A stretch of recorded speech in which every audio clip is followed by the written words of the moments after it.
যদি তোমাদেরকে একটা হাওড়ায় নতুন ক্যাফের ব্যাপারে বলি কেমন হবে? এই ক্যাফেটার নাম সুরুচি ক্যাফে।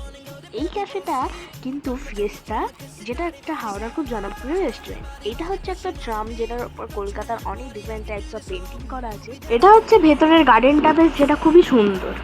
এইটা হচ্ছে ট্রামের ভেতরের ইনডোর সিটিং এর ডেকোরেশনটা, যেটা কিন্তু খুবই ইউনিক। আর তোমরা দেখে নেওয়া হচ্ছে এইটা মেনু কার্ড, এটা তোমরা পজ করে দেখে নিতে পারো এখানে প্রাইসটা কেমন। প্রাইসটা কিন্তু খুবই অ্যাফোর্ডেবল। এবার চলো, অনেক ঘোরাঘুরি হলো, এবার আসা যাক মেন পার্টির খাওয়া দাওয়া। আমি অর্ডার দিয়েছিলাম একটা ভেটকি ফিশ অ্যান্ড চিপস, যেটা নিয়েছিল 169, আর নন ভেজ প্যাটার যেটা লোডেড একদম চিকেন ফ্রাইজ এইগুলো দিয়ে, যেটার প্রাইস ছিল 199। চলো এবার ট্রাই করে নিই আমরা ভেটকি ফিশ অ্যান্ড চিপসটা।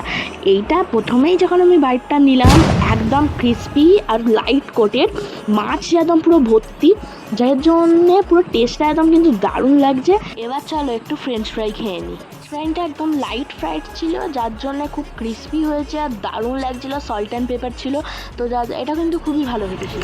চলো আমরা চিকেন নাগেটসটা খেয়ে নিই। চিকেনটা বেশ লাইট ছিল, যার জন্য খুব ক্রিস্পি লাগছিল, আর ভেতরে কিন্তু চিকেন একদম ভরপুর, খুবই ভালো খেতে ছিল। এবার আমরা খাবো ফিশ ফ্রাইটা।